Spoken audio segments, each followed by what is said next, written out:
Ideally, the disciple should be fully surrendered at the time that they take Diksha. Because if we're fully surrendered to the spiritual master at the time we take Diksha, then the following stages, Nishta, Ruchi, Asakti, Bhav, and Prem, happen very quickly. Okay, but because we are all, varying in our levels of surrender when we take Diksha, and that's actually Srila Prabhupada's mercy, that's Lord Chaitanya's mercy, that's the devotees' mercy, that actually they accept sincerity and some level of commitment before they accept us, right? So we're at varying levels. So many of us, when we do take to the process seriously, we are still at a point where there is a lot of shifting still to be done. Okay, why do these shifts need to come back? What are these blocks? Where do these blocks come from? So we understand from Madhurya Kadambini that there are 4 different types of anarthas. They fall into 4 categories, and they're categorized based on what the source of the block is. Okay, so what are some of the things that can hold us back or delay us from being at an unsteady state, regardless of what level of diksha or shiksha we're at, and achieving steadiness in our body, mind, and words. That's both with our faith and our practice. Okay, so what are some of the things that can get in the way, and why is it that devotees can spend many lifetimes stuck in this stage? So sorry, can I just ask, there's some devotees are putting their hands up in the room. Tushani, is that something that you will manage later on, or because there's someone put their hand up? Lajasila? The sound might be, there's an echo. That's what I've heard. There's an echo. Would it be easier for you if I wore headphones? Would that improve? I think it might just be the room. That it might be. It is the room, so I can wear headphones. That might. Yeah, we can try. Help. Do you want me to do that? Yes. Thank you, Jenny.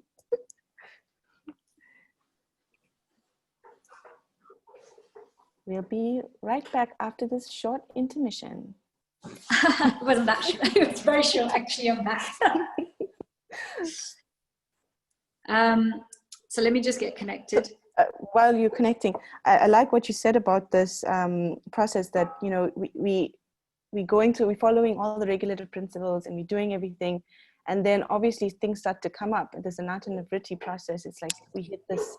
I remember you showed us this little curve. I don't know if you can see it. I still have my, oops, what am I doing? I still have my notes. I don't know if you could see it. Like, I have this little hill that you made us draw. And then you just before, yes. Where am I? Oh, you're just at Anartha Nivriti. It's before you reach that top of the hill. And then after Nishta, then you just go wee all the way down. I remember you explaining this. Actually, I have to give credit to Mother Urmila for that, because the way she describes it is that actually while we're getting from Shraddha to Nishta, it's an uphill struggle because we're carrying a backpack full of stuff. These anarthas, right? When we get to the top of the hill, that backpack is pretty empty. There's still a few things there, but they're light. They're very light, subtle. We're weighed down by how deep-rooted they are rather than the quantity. So we can now then use that almost backpack like a sledge. If anybody's ever been in snow, I don't know how many of you are from cold countries, and you sit on a sledge and you slide down and it's very fast. So from Nishta, things accelerate if we're mindful about Anartha Nivriti. So just coming back to the different categories, the sources of our blocks. So probably the most common source devotees talk about is anarthas, or obstacles that manifest because of previous sinful activities, and also current. The reason I say current is, often for devotees we have this understanding that, once I take initiation, then my karmic slate is clean. Okay, I'm getting a fresh start. And they then get disturbed. Well, hang on a minute. Why am I still suffering? Why is my life not completely peaceful? Why am I still meeting with external challenges? This is because, when we understand that our karmic slate is clean, our karmic slate's constantly being cleaned. We understand from Harinam Chintamani that when we chant the holy names, even at shadow state, even unconsciously, it can clear more sins than we can commit. And so then these questions arise in devotees' mind. Not only have I taken initiation, but also chanting every day, engaging in a process which clears more sins than I can commit. Why am I still suffering? So when we look at our reactions to previous actions, without going too much into the science of karma, because I'm sure we could spend a whole hour talking about this, but the way Krishna consciousness works is that, you know, karma or action has many stages. We have the desire, first of all. Before any action happens, there's a desire that is instigated in the heart based on what we're exposed to. Because we rarely desire something we haven't been exposed to. If you've never seen a chocolate bar in your life, or ever tasted it, or smelt it, or heard anyone talk about it, you're not going to really desire it, right? And this is why we have so many different attractions to what we eat, because it depends on our culture, what we've been exposed to. Once that desire manifests, then there is the thinking and the feeling, which then manifests an intention. Okay, motivational speakers, life coaches are constantly speaking about intention and purpose, right? But intention comes before every action. Then after intention, there is the action itself. Okay, we've gone from a seed stage to a bud stage to now, here we go. We're now got this fully grown or plant of action. And then the fruits, okay? So we understand from the science of karma that our process of devotional service it's so powerful that it clears our karma at seed stage, at bud stage, even the plants can be cleared. But once we've executed something and the fruit has fully grown, we have to accept that fruit. Even then, as devotees, Krishna generally gives us that fruit in a way that is going to help us to surrender, is going to help bring us closer to him.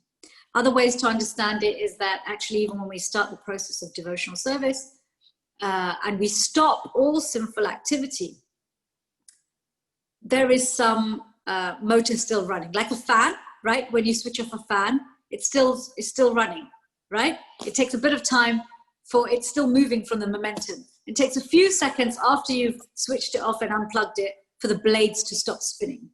So there's this idea of an understanding that even once we commit to the process, there are certain things that we will have to still, I guess, burn off, residual, or things that we have to, you know.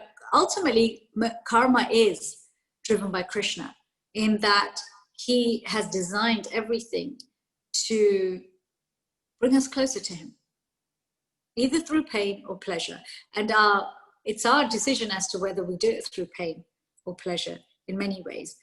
Now, the reason I said current sinful activity as well is, you know, we can sometimes, through this process of Anartha Nivriti, and it's one of the stages of Anartha Nivriti, get distracted or take solace in things which maybe aren't grossly sinful, but maybe subtly sinful. So, for example, that I figure there's, you know, not figure, but this has been my experience, there's more of a culture of devotees watching movies perhaps now, okay, or reading other things outside of devotional literature, which is harmless in terms of on a gross level. But depending on what we're watching, depending on what we're reading, again, going back to this idea of seeds are planted. You know, seeds are planted about how we interact with each other, how we speak to each other, what are acceptable boundaries. And as those seeds are planted, again, we go into this whole idea of thinking, feeling, willing or intention, and then action ultimately. Now, whilst we often hear that actually by chanting, reading, hearing devotional literature, we keep our immune system strong. But keeping our immune system strong is one thing. You know, we're talking about, let's just say right now in our climate of COVID, there's so much going around about how to keep our immune system strong, but we also minimize exposure. Okay, so one of the biggest sources of anarthas is reactions to previous sinful activity, but also reactions to ongoing sinful activity. Now, we're fortunate in Kali, we don't get some heavy reaction for negative things that we're thinking. but they are a foundation for then things that we do. So mindfulness is really important here in terms of understanding that those reactions also don't always manifest externally. Reactions to previous sinful activities also manifest in the mind, right? Also manifest in the personality, in our personality, in the way we interact with others. And one of, I guess, my realizations has been through studying this topic, through being in the profession that I am, is that often we will not acknowledge that something is a reaction until it is so grossly staring us in the face that we can't help but notice that it's a difficulty or problem for us. So we can, as devotees, sometimes allow something which is a minor reaction to, whether it's an offense or a sinful activity in the past or currently. If we don't deal with it when it's in the mind, it can become and manifest as mental illness, and it doesn't have to. It doesn't have to get to that stage. You know, just like we hear fall down doesn't happen overnight. Any chronic illness or any severe illness or any external problem doesn't happen overnight. There's a build-up. So this first category, reactions from previous sinful activities, is probably the easiest category of Anartha Nivriti to understand, or Anarthas to understand, because we understand the laws of karma. Okay, if I engaged in something which is pretty heavy, then it's likely that I will also get a heavy reaction. But my point with this particular category, and also with all the other categories, is that to not be distracted by the fact that these are only going to happen externally. So our life materially might be comfortable, but we may be very struggling in the mind. The problems we have in the mind can very much be reactions to the previous sinful activities, but also offenses. The next category or source of anarthas is from previous pious activities. So now, how does this get in the way? I thought that would be a good thing, right? We often think, well, how can things that have happened as a result of me doing good deeds get in my way?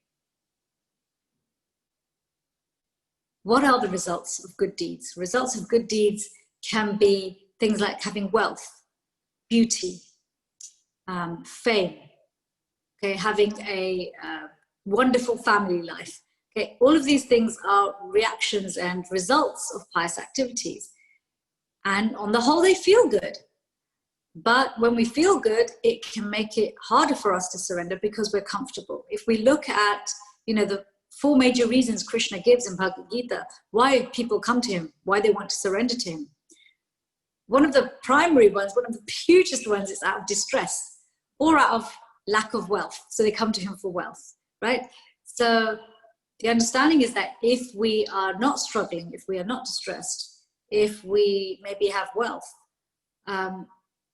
this can block us in developing our Krishna consciousness. And this can happen for devotees because, as our reactions to sinful activities start to clear and are much lighter, then our reactions to our pious activities and also some of the side effects to bhakti, because bhakti's positive material side effects are also that we get fame and we attract resource, but that's sent for us to be able to serve Krishna more.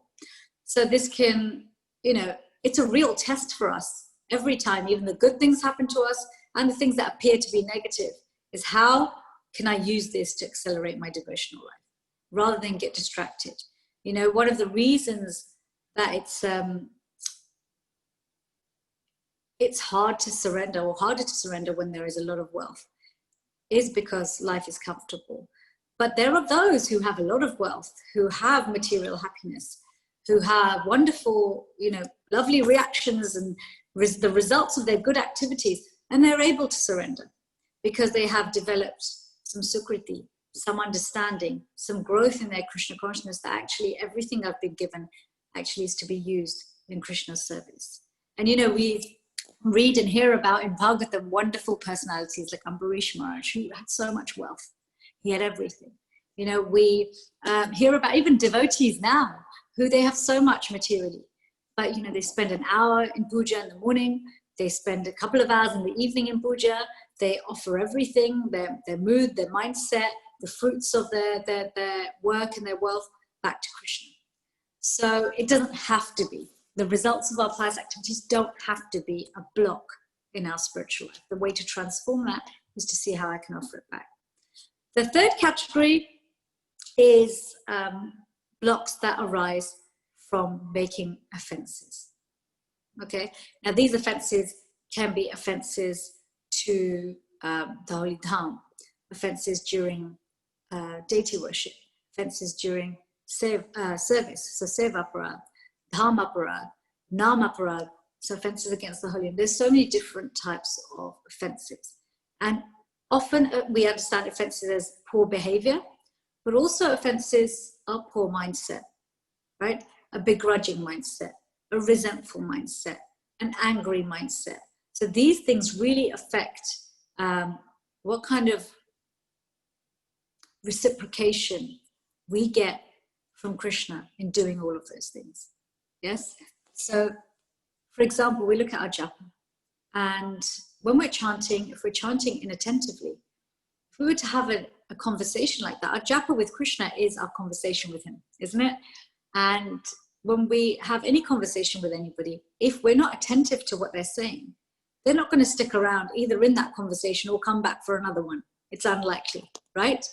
If we are busy in the conversation, distracted by things we don't have or things we want, or lamenting, or investing emotional energy in seeking out validation for everything we do, right? Then how much of our attention is going to be on that conversation? So then the reciprocation is adjusted accordingly. But then equally, we also have reaction, right? There's a transition from impurity to purity. There's a transition from not being surrendered to being fully surrendered. And in that transition, we have this tipping scale of reciprocation that's based on the laws of nature and reciprocation that's based on the laws of Krishna consciousness or bhakti, which is mercy, right? To the degree that we're surrendered, we fall under the laws of mercy, the laws of kindness, the laws of bhakti, which are everything you do, I will find a way for you to bring you closer to me. This is Krishna's heartfelt desire. But the more we're locked into what can I get out of this, then we're taking shelter of the laws of karma, the laws of nature that bind us here. So there's a mixed result because our bhakti is mixed. So when we are making offenses to, in our service, in our japa, and worse than that, we often hear the mad elephant in the garden offense is offenses to Vaishnavas. Because so much of our process, so much of our advancement depends on the good wishes of others, right? So much of anything we do depends on the good wishes of others. I can't speak to you about anything without your good wishes. You have invited me here. You are welcoming me to speak, right? You are allowing me, giving me permission to be an instrument for words which are not mine, knowledge which isn't mine.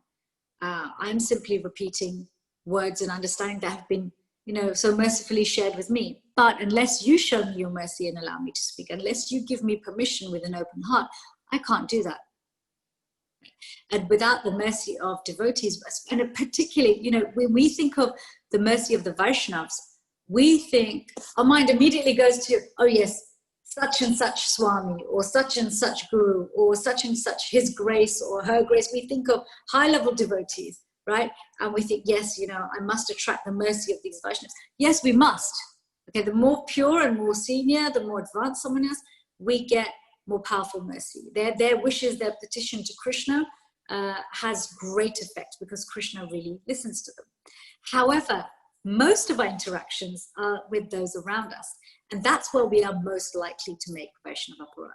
Because the more time we spend with those around us, we become familiar. We become over-familiar. And these Vaishnava Aparads, they can take many forms, okay? They can they can take many forms externally, but also internally. With again, coming back to our mindset, our attitude. One of the most powerful things we can do to help our community is to behave and think like a Vaishnava, right? We have this in Nectar of Instruction as well. Our foundation, our formula for how to behave with each other, when we're given this, the formula we're given isn't so much about what to avoid in terms of Vaishnava Aparadha, but actually, because the thing is, when we look at bhakti, yes, there's things we need to avoid, but when we're constantly looking at what to avoid, it puts us in a very fearful mindset. Oh, I mustn't do this, I mustn't do that. Actually, what's a more empowering mindset is, what can I do? Okay. So we understand from Nectar of Instruction how we approach every devotee. How does a Vaishnava approach everyone? With respect. Even the Kanishta, right? Even the beginner devotee deserves our respect. This is what we're advised. We're advised they deserve your respect, at least in the mind. Think about devotees, at least respectfully in the mind, if nothing else. Okay, even if all we're surrounded by is beginner devotees and we still don't have the insight to see whether we're a beginner devotee, and it feels like we're only surrounded by beginners, at least we respect them in the mind. So by respecting them in the mind, then we are less likely to make aparadhas. Vaishnava aparadha isn't just about avoiding poor behavior and poor mindsets. It's also for us to learn about and understand, well, what kind of mindset should I be keeping when I'm in the association of devotees? So there's no discrimination here. The reason we advise that actually at even the lowest of the low, the beginner devotee deserves your respect, is to help us attract the mercy and kindness, because even those we're surrounded by have a powerful influence on how we progress in our spiritual life. So then with our Madhyamadhikaris, we have for obeisances, and with the Uttamadhikaris, we offer them service. Yes. So actually this idea of how to minimize or reduce the reaction to offenses is twofold. One is understand that my behavior and mindset should not be offensive. But also, how should it be? What does respect look like? How does respect behave? How do I serve the devotees? There was a nice response from my Guru Maharaj Tirtha Swami. He was asked, how do we serve the devotees? I have a very simple answer. He said, just ask them. Just ask them. How do I serve you? For one person, it might be could you get me a glass of water? I'm thirsty. Right? Somebody else, they might tell you to, distribute books. Right? Your shiksha go distribute books. Your own spiritual master might give you something else, more challenging. Right? But serving the Vaishnavas can be as simple as getting them a glass of water. So moving beyond our mental speculation of what someone needs. And then the last category of anarthas that can cause obstacles, that get in the way of our progress in spiritual life, are those that are side effects of bhakti. So we spoke earlier, touched on the results of pious activities, but as we go deeper in our Krishna consciousness, as we progress much more, we get the side benefits. Okay, we get adoration, we get fame, we get public acknowledgement. Yes, we receive all of these things. Maybe we get more facility, because as we try to give Krishna consciousness more, as we grow more in our Krishna consciousness, Krishna gives us facility to be able to do more. But unless we develop humility with that, understanding that this has been given to me to offer back to Krishna, this has been given to me as also a challenge from Maya. And I said, let me see if I can distract you with this, right? You're working on this bridge back to Krishna. Let me see if I can distract you with these subtle things. There's still many things here that could keep you here. There's still many things here that I have on offer for you here. So, but these things tend to be more pleasant.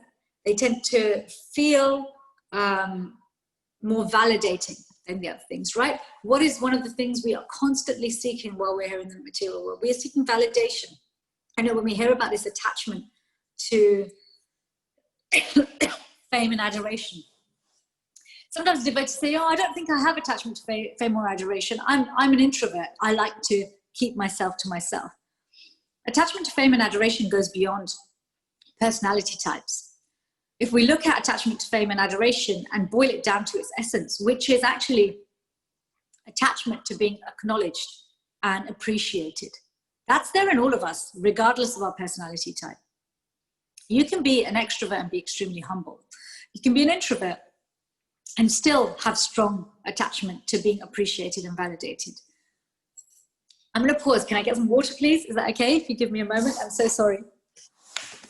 Yes, let's go to our intermission.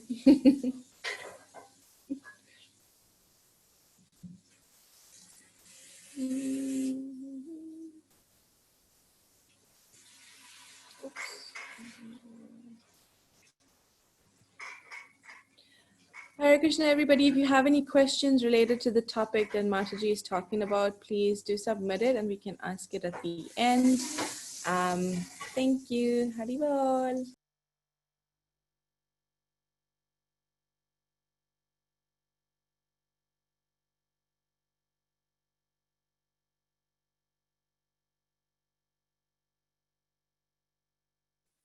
Apologies for that. So this attachment to fame and adoration, it's one of the last things to shift because it's sneaky. You know, these the reactions from bhakti can creep up on us, right? The anarthas from bhakti can creep up on us because, you know, we see in our devotional life, we have a community. We have local communities, we have an international community. And in those communities, we get well known. You may get well known. You may get comfortable. And we may create a particular bubble. And that bubble also gives us an identity here. It may be as das or dasi. It may be as swami. It may be as so many things. Adhikari. It may be so many things, but we get a position, a role. Again, that needs validating. It's another layer of false ego. Okay? Why do we want so much validation? Why do we seek not just validation and reciprocation and appreciation? Because that is what we get from Krishna. In our true nature, in our true identity, we are constantly feeling reciprocation. We are existing, we are being fully. So we are constantly seeking that here. We're constantly seeking validation, right? In some shape or form, we want to feel like I'm living. Yes? It's not, we often hear that, oh, everybody's looking for happiness. But how are we seeking happiness? We're seeking happiness through living, through being. I exist. And the problem is, though, with the false ego, it's insatiable. Right? It doesn't matter how many, and I've seen this across the board. I've met people who've had the most difficult lives, struggle with so much trauma, and they're seeking, understandably, validation. They're insecure. They're looking for some kind of recognition that they exist. But I've met others who have had little or no reason to say that they've had a traumatic or difficult life, and they are seeking exactly the same thing. Because ultimately, there's no permutation or material combination that's going to ultimately satisfy the false ego or us. And the problem is that our side effects from bhakti, when we are in our bubble with devotees, it's much easier to mask that particular anartha of attachment to fame and adoration. Because those identities that we hold on to tightly as devotees have das or dasi at the end of them, right? Oh, I'm a devotee, it's good for me to be attached to that. But ultimately, when we leave this body, we stop being that das or dasi, right? So I think we can, in that particular regard, we can stop and we can ask ourselves, you know, in this process of Krishna consciousness, am I looking to become Krishna conscious, or am I looking for a career in ISKCON? Because our roles, our identities, the resources we get, the position we have, whether it's in or outside of ISKCON, actually ultimately has nothing to do with how developed we are in our Krishna consciousness, how surrendered we are. There was, we were studying yesterday of a spiritual warrior sangha where we study, at the moment we're studying surrender. by His Holiness Bhaktivedanta Swami, and we were studying the chapter on selflessness. And there's a wonderful way that he describes how, selflessness for a devotee, for a Vaishnava, especially one who's becoming more and more advanced, is beyond the realms of what makes a pious person happy. When we're pious, our selflessness depends on us feeling good about the fact that we're engaging in a selfless act, but also that there's some validation or reciprocation. But for a devotee, especially as we progress, true selflessness does not depend on any of those things. Why? Why? And he says very clearly, he says, what is the need for a Vaishnava, for a devotee, to have someone else attribute value to them when they're constantly feeling valued by Krishna? Okay. So these anarthas can come from many, can manifest in many ways. They manifest externally, but they manifest also so much in the mind, right? It doesn't matter if the anartha you're experiencing is poverty or job loss or relationship breakup or some sort of chronic illness or legal problems or a great position, whatever it is, in the mind there's something going on, right? If there's something difficult going on, usually our mind becomes despondent. We want to give up, right? We feel despair, we feel stuck. We also feel fear. So the mind is the playground of the manifestation of many of our anarthas. And the mind, when they happen in the mind, it's also easiest to hide, right? This is one of the reasons why, again, Nectar of Instruction, we have this powerful tool of revealing our mind in confidence to others.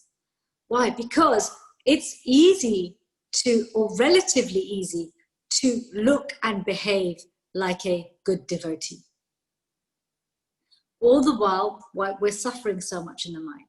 So I wanted to share a few tools, 4 key mindsets that we have been given in Nectar of Instruction, because I'm going to stop on explanation of, as you can see, the actual factors in Anartha and Nivriti, how they manifest, is a huge, huge, huge topic. But I wanted to share some mindsets. How do we get through all this? So whichever way my Anarthas are coming through me, even if we don't want to sit there distinguishing, is this a reaction from a pious deed, an impious deed? Is it a reaction to an offense? Is it a reaction from my bhakti? Often we can analyze and be regressed. We can have astrology done. We may not ultimately know exactly where it's come from.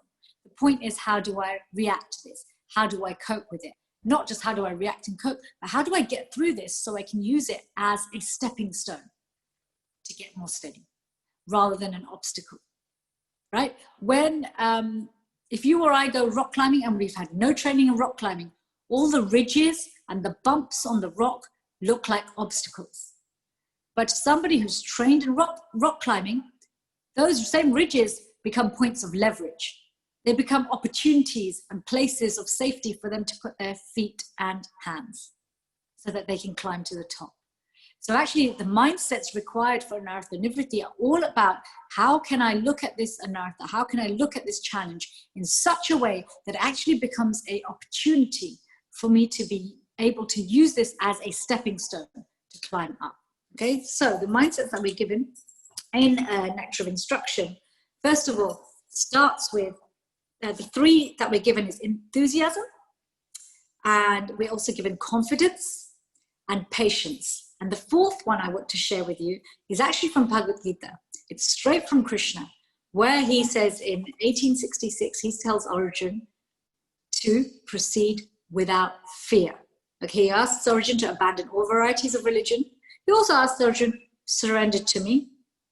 Okay, I will deliver you from sinful reaction. But the main thing he tells him to bring all of that together is do not fear, because he knows that fear will be one of the greatest obstacles in being able to do the other 3, which is abandoning all other types of religion, in surrendering to Krishna.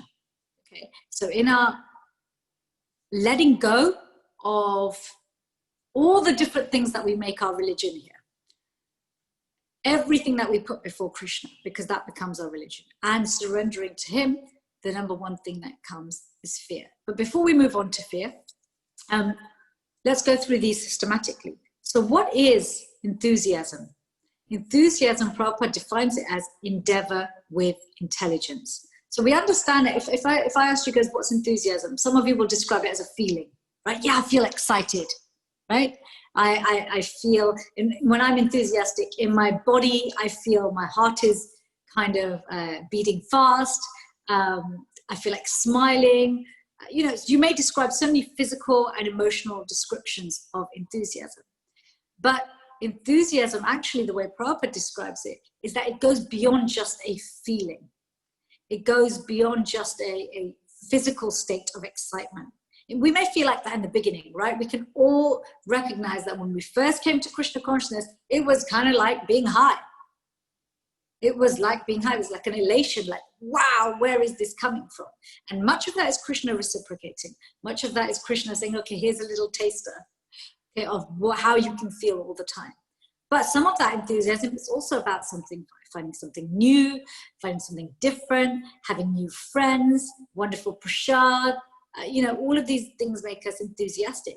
But when that feeling it, you know, starts to wane, Prabhupada says actually enthusiasm is endeavoring with intelligence. That's how we manifest our enthusiasm.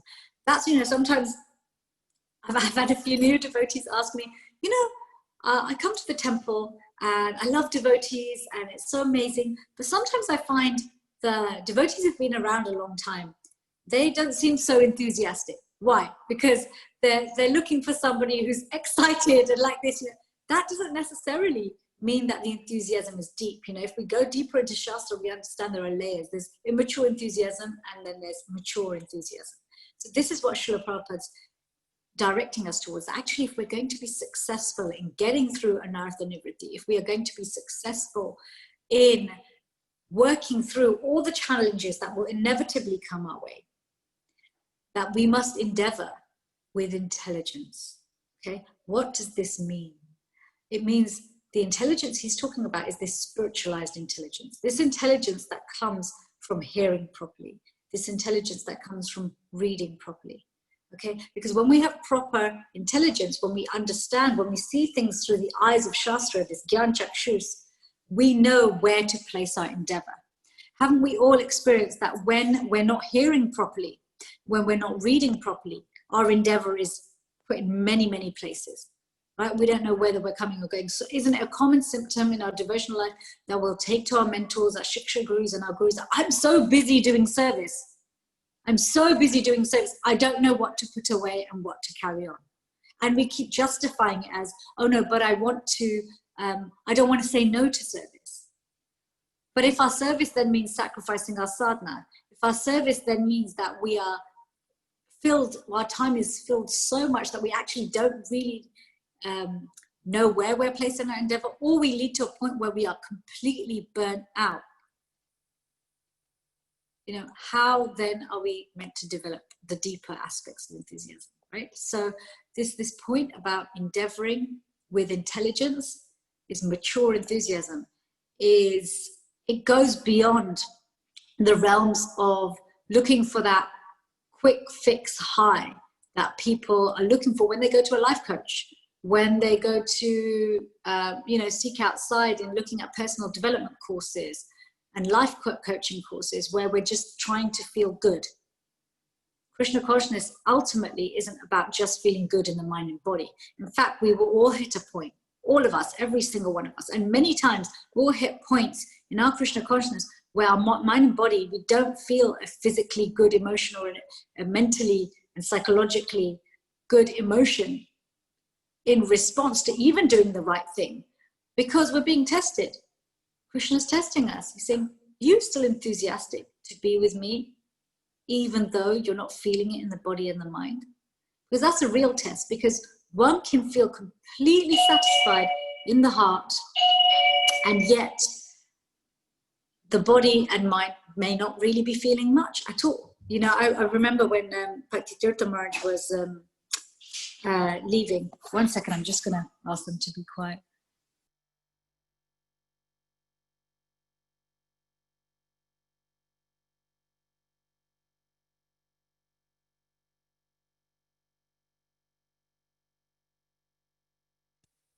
So when he was leaving, that he was really expressing that when it is time to go, Maya lays all our cards on the table. You know, because for those not engaged in devotional service, changing bodies is not so much of a big deal. Or leaving the body is not so much of a big deal, because, you know, mind, intelligence, false ego, the subtle body continues to exist, right? We're just getting a new gross body. So it doesn't put up so much of a fight. And the change takes place.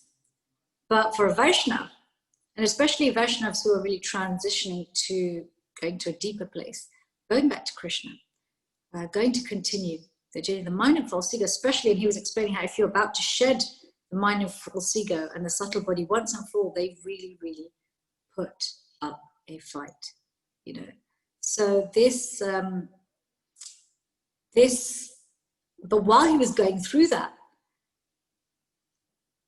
an observation I made was that actually, you know, Gurudev, your mind, your body, everything's breaking down. And yet you appear to be glowing. And he described how that actually his response was, yes, you'll see more of that because I'm adopting more of my true nature. You know, and there were many times he said that despite what the world sees in terms of, you know, because when we look at someone's mood, when we look at someone's personality, if somebody's not interacting with you, it's very hard to see what their mood and personality is, right? So much of personality is on the surface level. It's not genuinely, truly who we are. But even when all of that function was breaking, he was experiencing a transcendental madness, which was not externally manifest, which was not visible. Even when we read Chaitanya Charitamrita and we read about Lord Chaitanya's ecstasies, he's feeling ecstatic in the heart and his body's contorting. If anybody else looked externally at somebody's body contorting, you would not see that as happiness, would you? We wouldn't describe that as happiness, would we? We wouldn't describe that as a state of joy. And yet that person's feeling joy deep within themselves. But we have to, what I'm trying to, I guess, emphasize is in our devotional life, we should expect that we are going to experience times where the body and the mind don't feel positive emotions.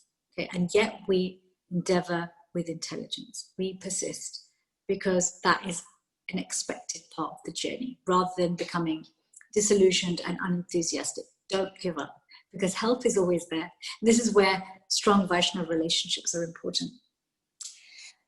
This is where brings us to our next point, patience. How do we develop patience? You know, again, this is not the patience that we are talking about coming from a personality aspect, right? We often think patience is to do with personality. Oh yeah, this person is very kapha, so they're patient by nature.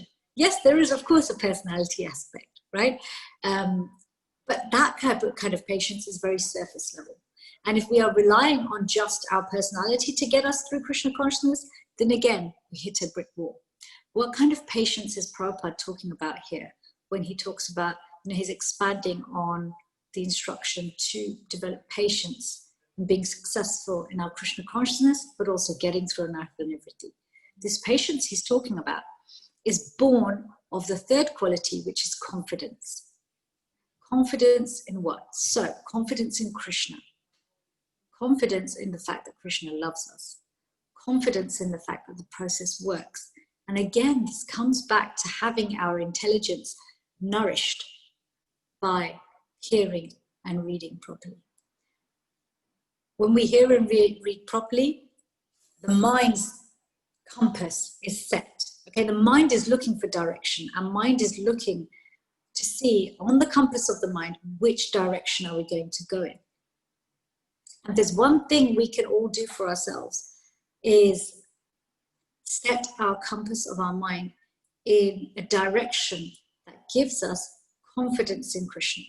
Because if we have confidence in Krishna and we have confidence in his love for us, then naturally it makes us more patient because we know the result will come, right? And as we study our own journey, as we study our own progress, as we are introspective, as we look at our growth, and growth means growing pains. We don't reject our growth. We don't minimize it because we're experiencing pain. We don't experience and attribute all pain as failure, but we understand that actually a lot of our pain is a sign of growth. Then it gives us patience, it gives us confidence. What we use, which tool we use to translate something is more important than what we're translating. Okay? Developing a Krishna conscious perspective, becoming Krishna conscious often isn't about changing our environment. We hear about this all the time, right? It's about how we see our environment, how we see every interaction, how we recognize it. This all comes from the mind. So the mind needs a barometer, the mind needs direction, and it needs the compass to be set. So in setting the compass, we have to be directed by the words and the knowledge of Krishna and his devotees. So patience and confidence are important, but what gets in the way? What gets in the way of enthusiasm? What gets in the way of patience? What gets in the way of confidence? It's that Krishna hit the nail on the head. He knew everything he told Arjuna was for his benefit. He knew that he's given Arjuna all confidence in him because Arjuna says this to him. He says, I surrender to you. I'll do whatever you say, But he also knows that this can waver, especially for us, this can waver if we hold on to fear. Because ultimately that's what brought Arjuna to be bewildered and ask Krishna to speak and give him guidance, was because he felt scared. He felt bewildered. So fear is one of the root causes of many of our other anarthas. It's the root cause of impious action. Fear is often the cause of greed, of lust, of envy, of anger. Fear is often at the root of it. So developing fearlessness is a powerful mindset in getting us through Krishna consciousness. Okay? Not just getting us through Krishna consciousness, because it makes it, by saying getting us through Krishna consciousness, makes it sound like this really difficult, hard, but hard work. And it can feel like that sometimes, but actually Krishna consciousness is an adventure. It's joyful. So, but it all depends on how we interpret our challenges. So fearlessness, how do we develop more fearlessness? It is our natural constitution. It is our natural birthright. It is our entitlement to be fearless. Okay, we are fearless by nature, because by nature, Krishna's always got our back. By nature, Krishna is always remembering us. By nature, we are not made of fear, but fear sits in the mind. Fear's home is the mind. And so in developing fearlessness, this process that we have, all of the things that we're doing help us to become more fearless. But it's also important for us in this process of introspection is seeing where our own individual fears lie. Because we are not just a product of this lifetime. We are a product of many lifetimes, many interactions. And this is one of the reasons why we struggle in our relationships. As Vaishnavas, with our colleagues, whichever realm we're in, one of the reasons we struggle in these relationships is because we're not just dealing with one individual. Often when we're dealing with one individual, we're dealing with all of their experiences, many of which they can't remember, and the result of all of those experiences. Again, the result of those experiences which they often can't remember. I'll see people in my clients in my clinic who have fears and attachments which are not born of this lifetime. There's no experience that they can take it back to in this lifetime that they remember. Okay, so this can make things complicated. And so these fears that we have, it's important for each in the process of becoming fearless. So the process works. Chanting, hearing, reading, associating with Vaishnavas, of course that helps us to become fearless. Of course that eradicates fear in the mind and false ego. But it's important for all of us to examine our own internal dialogue to see, where do my fears lie? In Krishna consciousness, where does my fear lie? Right? For some of us, our fear may lie in not being validated enough. Others, as they progress in their Krishna consciousness, their fear may, even when they're starting to see Krishna and experiencing within the heart, within the mind, they're maybe even waking up to who they are.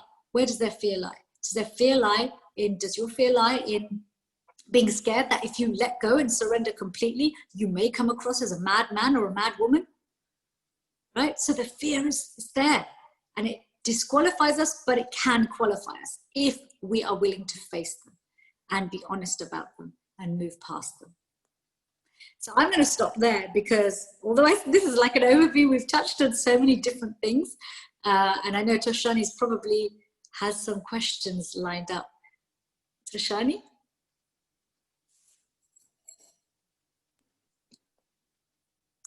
Very well. Well. I've loved the, let me unpin this video. I think it's on speaker view, I hope. Oops. I loved all the points that you mentioned. I mean, I have some questions just from the beginning and some questions from Zoom and Facebook. So I'll just ask a few and then we can go back, or we can continue. Yeah? Is that okay, Yeah. Citi? Mm-hmm. All right. So you mentioned that, you know, there's this different processes of clearing the seeds, the buds, and the plants. And but once the fruit manifests, you can't really get rid of that. Yes. But, you know, maybe is there some aspect? I mean, I've read from the Goswamis how some of their bodily features change. So I would assume that the body is something that is the fruit, because it's already manifested from the previous karma. So is there, so Krishna does have an element in changing it, right? Or is it? Okay, so you're very right. Prarabdha karma, or fruits that have already manifest, generally we hear it can't be changed. So for example, you know, our body is, it doesn't matter how devotional I get, I don't think my skin will stop being brown. No? Do you see what I mean? It's not going to become purple or something like this. So, you know, and I'm not going to suddenly become a male either. Okay, I'm going to have a female body. So when we talk about bodily features changing, we generally ascribe that to bodily features can change in terms of, one can be so spiritually advanced and the soul nature can come through so much that has an effect on the body. So that's not necessarily that prarabdha karma has changed. Does that make sense? So like I described with Bhakti Tirtha Maharaj, literally his body was riddled with metastases, and if you looked with gross perception, his body was very, you know, his arms were very thin, he was emaciated, etc. But he glowed. He literally glowed. And, you know, after having seen so many people leave their bodies in so many different ways, it was really very unusual. It was a standout experience that, wow, this personality is really special. They're really, you know, manifesting an example of the glorious way we can live. So yes, although you may have read, you know, that the Goswamis, their body features changing, you know, we hear about, you know, ecstatic symptoms, etc. That's not quite the same as changing bodies altogether in this lifetime, like a complete shift of prarabdha karma. But even with our prarabdha karma, Krishna, you know, depending on our level of surrender, he can also change that in how it's delivered. You know, if Prabhupada says that even if we get a cut on our finger as a devotee, we thank Krishna because maybe we were supposed to lose our finger and Krishna's just given us a good cut. Yeah. So it's I guess the point I try to make with the whole, where is my anartha coming from? Where is my obstacle coming from? Is that whilst it's good to be aware where they can come from, and it's good to study because, you know, we are spiritual scientists, I think we need to be careful about not getting too caught up in over-analysis, because we can get paralyzed with too much analysis, right? We've heard the phrase of paralysis through analysis, so we have to be careful. I mean, I've known devotees who've spent years just literally trying to find the source of their chronic illness. You know, they'll go to healers, they'll go to astrologers, they'll be regressed. And for some, it's really helped them, but it's helped them because they're surrendered, not because they have the information. It's what they've done with the information. Interesting. So we have to be mindful of that. Yeah, I mean, I love the little links that you've given about how to change our mindset in order to get over these Anartha and Nivritis.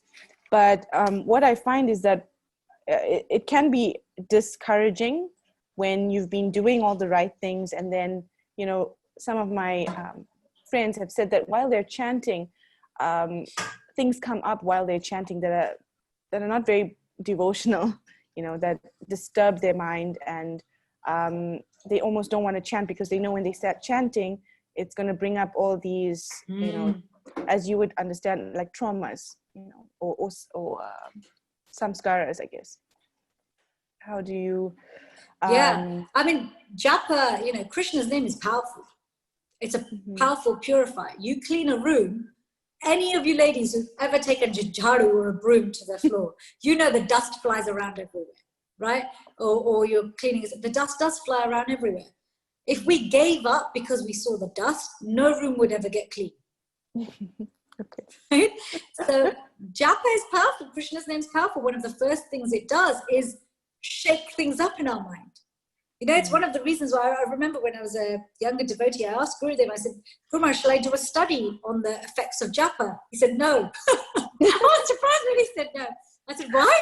And he said, because, he said, if you do a study on the effects of japa, he said, the way, modern research is designed is you're looking for some effect that you can measure. And he said, often for devotees, when we first start chanting, and especially when we start to get serious about it, we are going through purification. So we start seeing stuff in ourselves that we didn't see before, And so when we see that stuff, we don't feel good about it. Like you said, one can become despondent. So then hang on, if chanting Hare Krishna makes me happy, and you're doing an experiment, and the person's, you're doing a rating scale where they rate their mood, before they started chanting, their mood was this, and because, they were happy about their false illusion about their accomplishments and who they are, and then they really start seeing their stuff, and you're then scoring yourself, actually I'm feeling despondent, my score's gone down. That's going to say, well, hang on, then that means chanting japa makes you miserable, right? So he said, don't do a study on whether japa makes people happy. Actually, it's better to do something like that using kirtan. And actually, when there's, as a mental health tool, a kirtan, generally, because a philosophical understanding isn't needed so much with kirtan, and we have the collective consciousness of others, it can be more powerful as a mental health tool. But yes, of course, stuff comes up. But this is where it's important, where the whole idea of, attentive chanting comes in. That yes, dust comes up when we chant, but do we let the dust distract us? Do we give the dust more attention, or we give Krishna more attention? Right? So because we are so used to responding to feelings, right? This is our material consciousness. Everything's designed that this will make you feel good. This will make you feel good, so do this. Right? So often we'll come into Krishna consciousness to feel good. And so then when we don't feel good, we think, oh, I'm not successful. Or we're distracted. I'm not feeling good, so I don't want to do this anymore. This is not surrender. This is so actually, if we want to be, our chanting, Krishna really sees we're being attentive when, especially in the beginning stages, when we are able to focus on him, even when it doesn't always feel good, even when the mind is distracting us everywhere. So that is our, what is namapas? What is the stage of chanting where clearing happens quickly? Because we don't want to be in namaparad. Namaparad is you take one step forward and 2 steps back. You making offenses. But we want at least namapas before we get to shuddhnam. Namapas is where we are consistently endeavoring to be attentive. That's all that's required to start off with. And Krishna reciprocates with that endeavor. He can see, my gosh, you're like in a whirlwind of dirt. Right? Literally, you're surrounded by dust, and yet you're still looking for me. I'll find you. I'm going to climb in your dirt, and I'm going to come find you. I'm going to come looking for you. In the sandstorm of your stuff, I will come and find you. Oh, Jai. But if we're in the sandstorm going, okay, wow, look at all these little speckles of sand spinning around me, maybe I should just try and stop creating this storm. I should stop calling Krishna because, maybe I can just get out of it myself now by not chanting. It's going to be like, you stopped calling me, so I stopped coming to help you. Yeah, that's amazing. So you have to keep calling out to Krishna even when you're in the whirlwind. Yes, even though I am still calling. And okay, so there's one question from the Zoom chat. I know you briefly covered it, but it's about changing our mindset from being offensive to respecting everyone. What sort of tools and techniques do you have to offer for this? And the behavior as an external action is to change that internal mindset. So yeah, if you could give some insight about this. Yeah, again, I think a habit we have is we tend to act on impulse, right? If we feel a particular emotion, we respond to it straight away. So actually in Shastra, it tells us we should think 3 times before we speak. Again, this is going beyond the direction of personality. And actually it's something that may be easier or harder to apply depending on your personality, because we all, but regardless of whether we're, again, introvert, extrovert, quiet, it's just, there's just a difference in the way we react to that impulse, right? So for example, if you're extrovert, you feel angry at someone, you're more likely to express it externally, right? Whereas if you're more of an introvert, when you feel angry, you can still be impulsive, but your impulsive decision might be to cut that person off and be cold, which are both acts of anger, but they're expressed differently. So I would say, again, this goes back to how do we create more respect in the mind? First of all, we don't react impulsively. Pause. When we're feeling an emotion which is pushing us to either externally express that emotion or become indifferent and cold, stop and see where it's coming from. You know, we have this traffic light system often in our work. You stop first, you use amber. Red is for stop, amber is for make some space and time. Remove yourself from the situation and then proceed with a plan.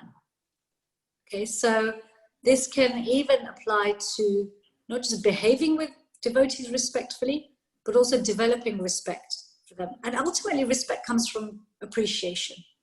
It's hard for us to respect someone unless we can see anything in them that's worth respecting. Right? Isn't there that saying, respect needs to be earned? And we hold on to that. We seem to think that we should be offered all respects automatically and don't need to do anything to earn it. But for everybody else, they've got to earn it.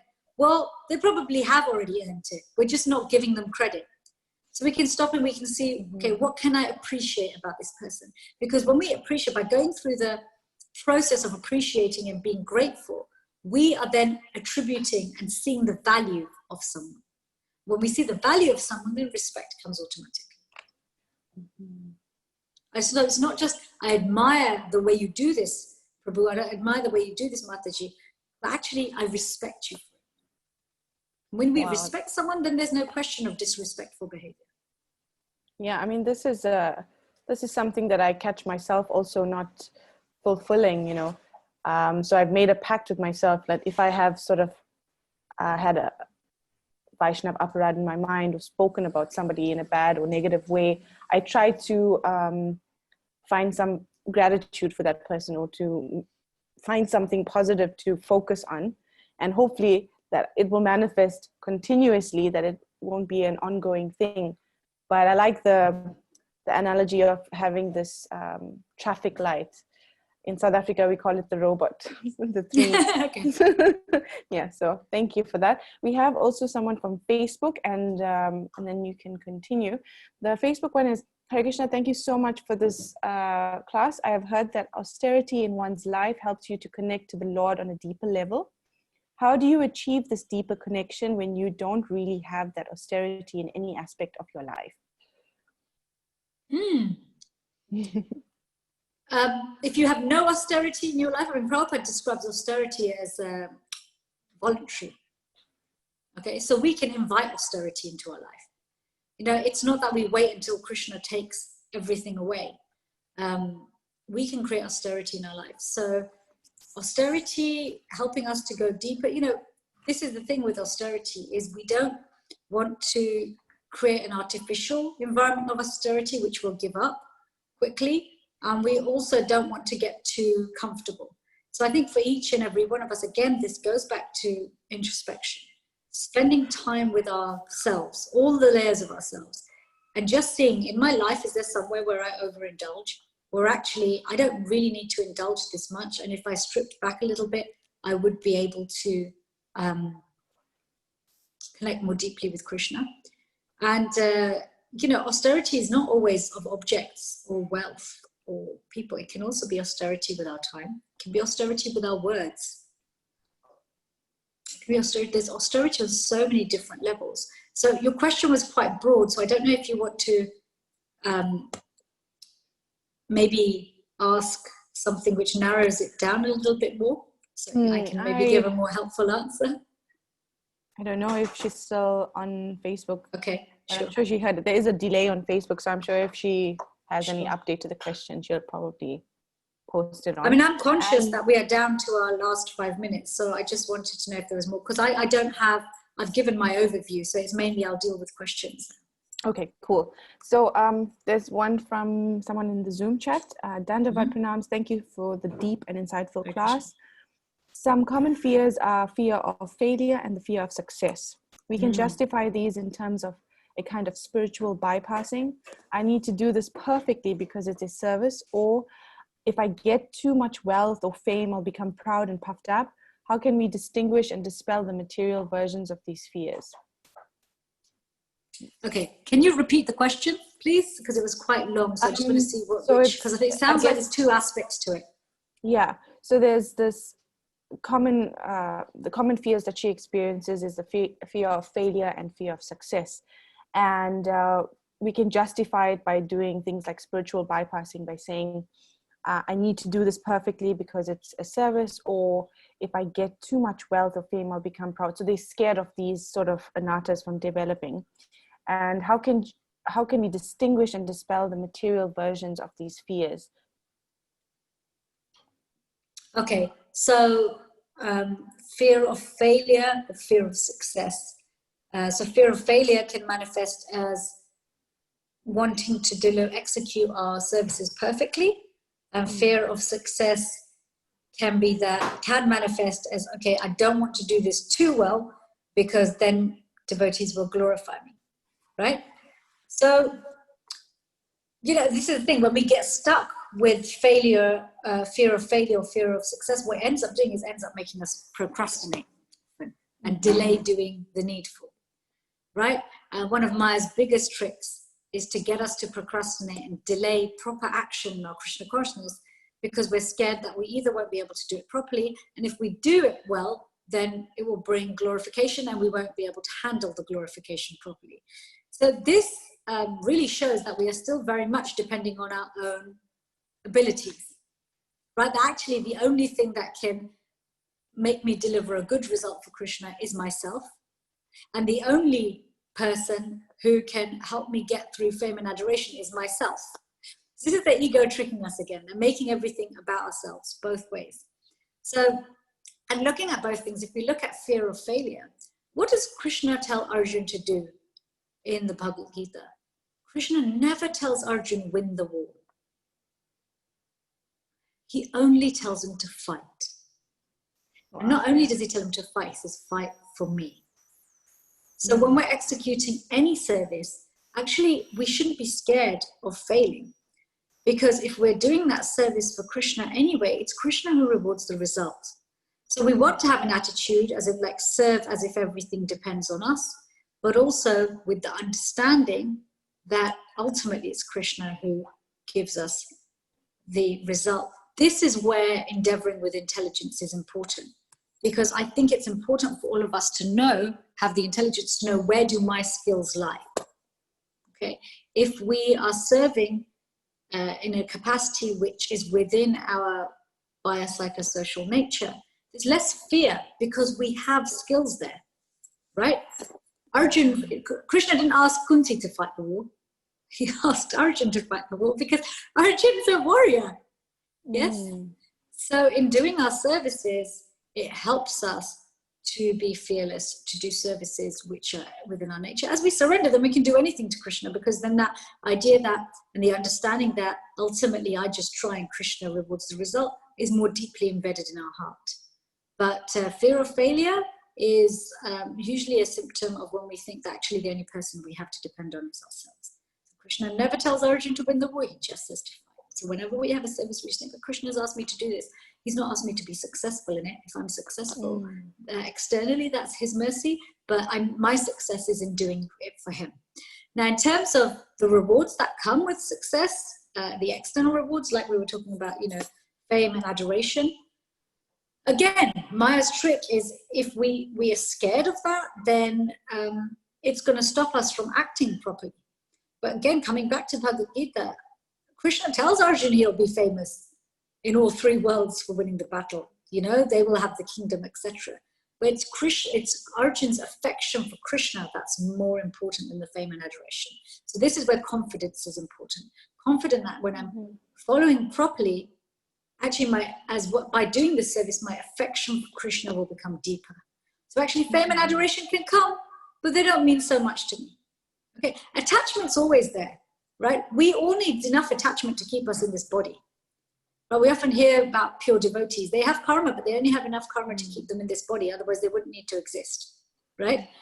Not exist in this body. They wouldn't have any reason to be here. So even for ourselves, there's no need to fear fame and adoration. What we don't want to happen, what we try to work against, is that fame and adoration becomes the source of our happiness, or the sole or primary source of our happiness. It's going to be there. Some of you might have careers or jobs or roles in ISKCON which naturally you are going to be famous for because it goes with the territory. That's just what you do. You know, that doesn't mean it has to be the primary. Some people have services where a lot of wealth comes. That doesn't mean that their wealth is their primary motivation, right? So that's for us. If we happen to do a service which brings fame and adoration, then we have to be careful. Actually, it's interesting. I asked Guru Maharaj before he left as well, saying, you know, it's when, particularly if you're preaching, etc., a lot of appreciation comes, glorification, even sometimes resources. How do we remain humble? He looked at me and said, well, you've got to recognize you're a nonsense. And I was a bit puzzled. I thought, I can't just fake feeling like a nonsense. You know, it's like he read my mind. You know, he said, you know, because actually we are nonsense. Because if we were really good, we'd be able to, you know, and so wonderful, we'd be able to do everything ourselves. So, but the fact that Krishna has to send you help means that you're a nonsense. So you remind yourself every time you start thinking, yeah, you know, I've got resource, or I'm such a wonderful this or a wonderful. So remind yourself, Krishna's sending you help because you need it, not because you deserve it. So, you know, it's mindset's very important, but the right mindset. How are we translating what we see? How are we interpreting it? So hopefully that's helpful. Yeah, I mean, thank you. I also love when you speak about His Holiness Bhakti Tirtha Swami. It just takes me back to when we were in that room in Bhakti Shastri, and you would always just talk about him, and it's just amazing. Gives me like goosebumps. Thank you for sharing that. There's a question about, you know, during the hormonal time, just before, like premenstrual time, some people feel that they can't really, they find it harder to chant or control their emotions. So how would you, I mean, the question actually is, should I push through to chanting? And I guess I know the answer already, but yeah, if you could just elaborate on, especially us women. What answer are you expecting to share? You say I'm going to say, answer already? Of course you keep chanting no matter what. I mean, Krishna's not going to be able to help you unless you're calling out to him. He's not going to know where to find you. Yes, but Krishna also expects us to, again, this is endeavoring with intelligence, that we use our experience. We're really the only person who knows what things are like when we're in that space, you know, in PMS. And so we're the only person who can plan for it. So that the other 3 weeks of the month, you don't have PMS. So use those times to plan. Okay, I know in about a week, I'm going to feel heavy or sluggish or emotional, etc. How can I plan my space and time so that I'm able to give the energy and have the energy to engage in my sadhana? But, you know, I think we have to have compassion and understanding here, because, again, how PMS affects women varies greatly. Some women, very mild, okay? Some women have premenstrual, they have a disorder, PDD, where their premenstrual time manifest in such a severe way that they can even feel suicidal at times. They can feel depressed, and they need medication to help them get through it. So I think, you know, Krishna knows what each of our challenges are. But when he sees we try to make adjustments in order to be able to fulfill our vows, in order to endeavor to come closer to him, then he reciprocates as if we were successful anyway, because he sees we tried. But if we use it as an excuse, then that's different. you know? And that's, again, we have to be very honest with ourselves. So much of progression in Krishna consciousness is about how honest we can be with ourselves. You know, one of the other anarthas that hangs around for a long time, other than attachment to fame and adoration, is deceit. Because we can become deceitful in trying to appear to be a good devotee rather than actually being a devotee. Now, how much time are we endeavoring to appear to be a good devotee than actually becoming a good devotee or becoming a devotee? So, you know, I've had a similar question from mothers. You know, oh, you know, children are so absorbing. You're just feeding and changing nappies in the early days. I've heard that it's okay to stop chanting. You know what? It's this Krishna consciousness isn't about what's okay and what's not okay. It's about, do I want to keep making progress? Do I want to have Krishna in my life? Krishna is not saying it's not okay for you to not do this for me. Krishna never says that to Arjuna. You know, he just says that, you know, you'll be so happy if you just come to me and be with me and do things for me. It's just, it's a conversation. It's not a lecture or a seminar Krishna gives to Arjuna. You know, so if we want to use our circumstances as an excuse to give up on the process, that is very different to recognizing I'm in an unusual circumstance and I need to adjust to this circumstance and how to plan for it. There will always be unexpected things, okay? There will always be situations which we didn't plan for, but it's ultimately about what's driving us. So this is the thing, you know. I feel like as women, we have the perfect opportunity, the perfect body in which to surrender, because there are so many ways in which we maybe aren't validated in the material world. So many challenges we have which are unique to being in a female body, just as men have challenges which are unique to being in a male body. You know, they have testosterone to deal with and high levels of testosterone. We don't know what that feels like, you know. But planning according to the vehicle that we are driving versus making excuses for the vehicle that we're driving are two very different things. Wow, yeah. Thank you for that answer. I actually can appreciate a lot of the aspects, even if it's not premenstrual time. It can be in relation to any difficulty that we experience, just to plan ahead. There's 3 more questions, if that's okay with you. Sure. Okay. Hare Krishna, wonderful class. Thank you so much. This person has fear of people thinking she's mad because has been a big issue for her. It's I don't know what the I'm mad part could mean, but I could paraphrase and say maybe it's some psychiatric illness, or it could just be that they're okay, wait, sorry. It says a huge issue from white devotees family think I've gone mad. Maybe that's Can we come back to that? Maybe give I think an opportunity to rephrase their question. Okay, I'll ask the next one. So there's, I guess it's a theme between these 2 questions is, how do you avoid Vaishnav aparad and dealing with people who you live with who are constantly committing this aparad or have a negative mindset?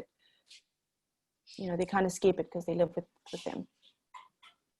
Focus on what you can do with them to create healthy relationships rather than worrying about avoiding the aparads, right? So where there's opportunities for healthy interactions, there's less space for unhealthy interactions. You know, when we're living with devotees, I think the same things that apply when I give people advice about how to improve their family well-being. And any small community that we're living in, it's a microcosm of the greater community of society, of the world. And our home, whatever your home is, your home might be your ashram, your home might be your family home, whatever your home is, we carry that with us everywhere. So whatever environment we're living in, relationships are stronger if we're living together in such a way that we have shared purpose and also shared experiences. There will always be some experiences which are individual and some purposes which are individual, because we're unique individuals. But whilst we're maintaining our independence, we also want to create an interdependence in that when we're in a shared space, are there some outwardly spoken purposes that we can share in? Are there some outwardly spoken experiences that we can share in consciously? You know, and when I look at families and kind of some of the directions I give in terms of improving family health, family meetings are important. Getting everybody in a space once a week, a neutral space where we are looking at successes, failures, appreciation of each other, and doing an activity where we share an experience and revisit a shared purpose. That can be applied in the ashram, that can be applied in our communities. So how do we avoid aparadh?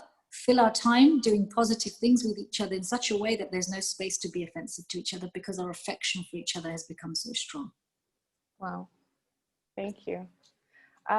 Just going back to the question about the premenstrual time, since we have a variety of women that listen to our talks, when it comes to menopause, it's a bit of a roller coaster of emotions. And so how can you give some advice related to that sort of aspect? Because it's not predictable, so you can't really plan for anything. No, I know the hot flushes and things like that.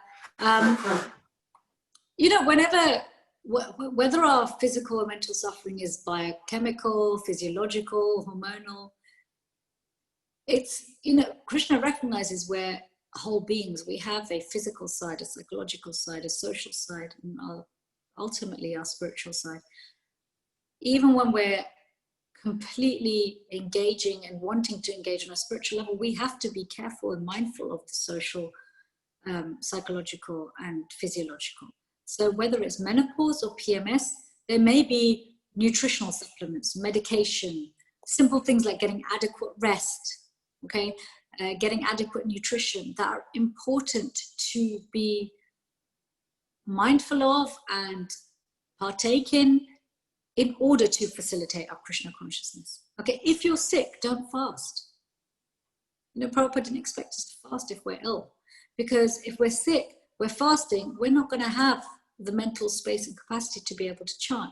And I'm speaking about if we're still conditioned, you know, and if we can't, rather than beating ourselves up, oh, why am I still conditioned? Why am I so limited?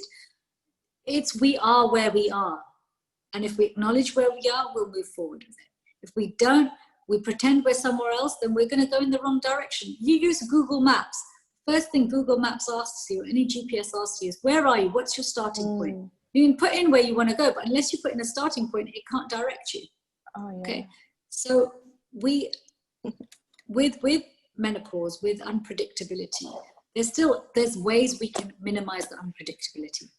I know there's nutritional supplements that help menopause. Taking adequate rest definitely helps menopause. Proper nutrition helps menopause. So it may be that maybe in our younger years, we were able to fast all the time. You're able to do so many different things, but as you get older, maybe the body's not able to be so resilient to those kind of things. So better you eat properly so you can chant properly than psychologically beat yourself up for not being able to do the same things you did before. You know, it's the body changes. If we're going to constantly assess our spiritual advancement based on what our body and mind can do, then we're always going to be in for a shock. Sadly, that's just the way it is. You know, it's like, I'm always shocked. You know, I'm like, oh my God, my brain's getting slow, you know, compared to before. And it's like a shock. I'm like, it's not fair, you know. I have to now plan and prepare a little more than I used to. Everything used to just come to me like this before. So. Interesting. Thank you. So I've got a clarification about that question, and I think you're going to really enjoy it because it's so up your alley.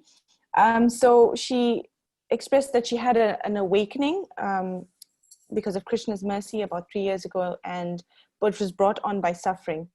And because she is in the body of a white English woman, her family have no understanding, or friends have no understanding of this.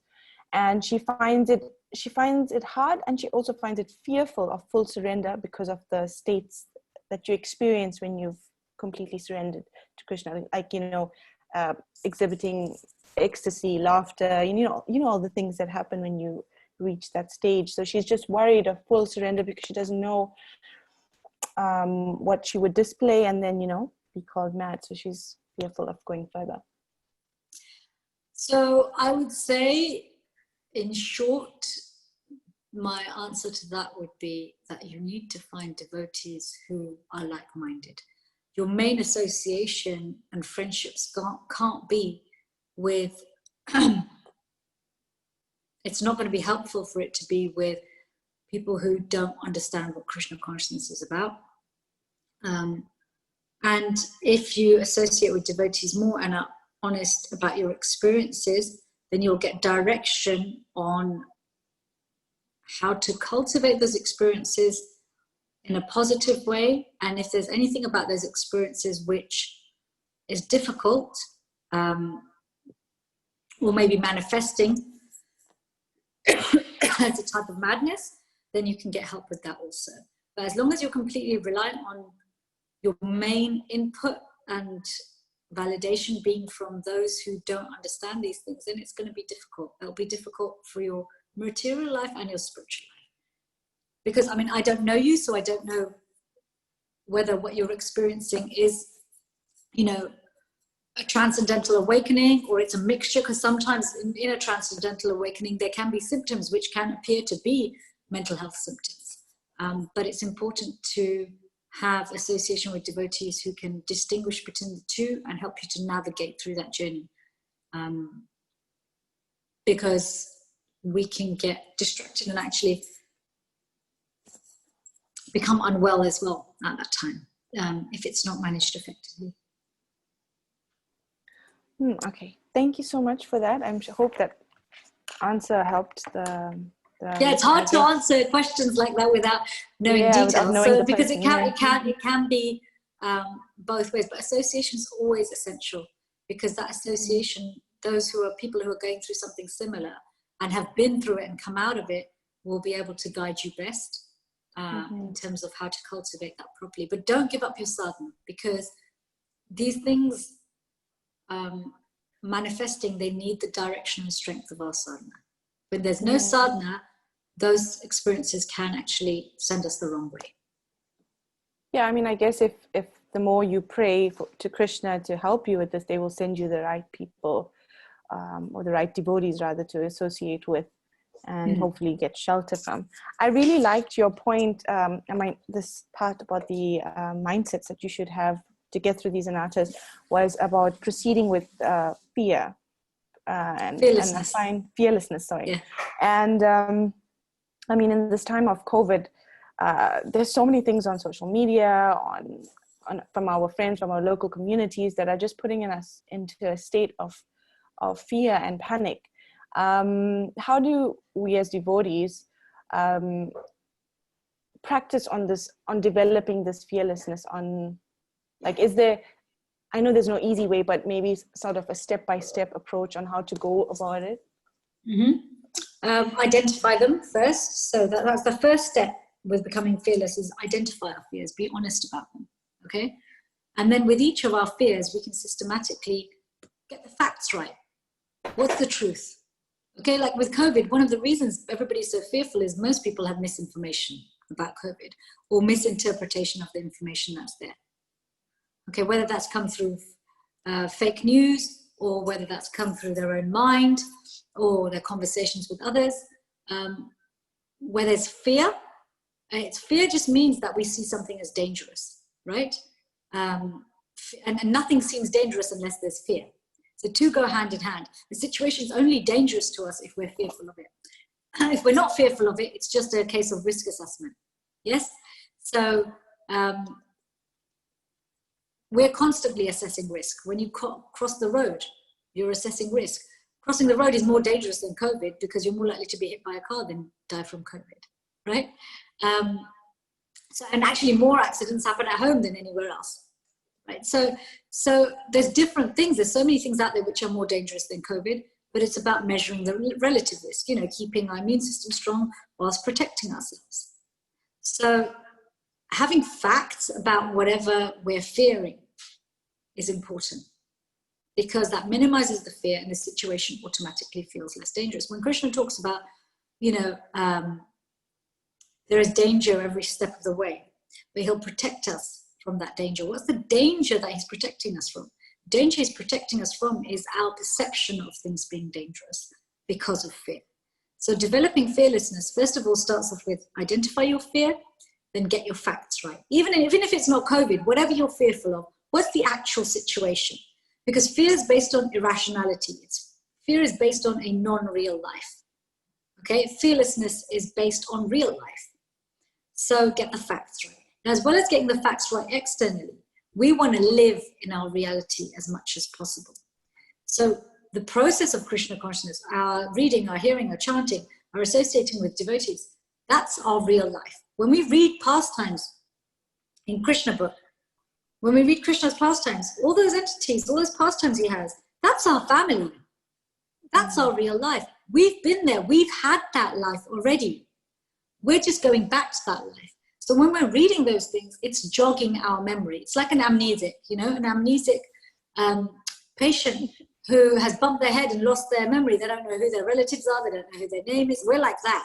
When we left, we got a big bump on the head and forgot everything. But it's there, right? What do you do with an amnesic patient? You show them photographs. You tell them pastimes of things that they did to invoke and reignite that emotion and connection. This is what our process of bhakti does. It's a process of rediscovery of our true self, reawakening of our true feelings. So when we're reading, hearing, chanting, we hear about Yashoda and Nanda, and we hear about the cowherd boys and the cowherd girls.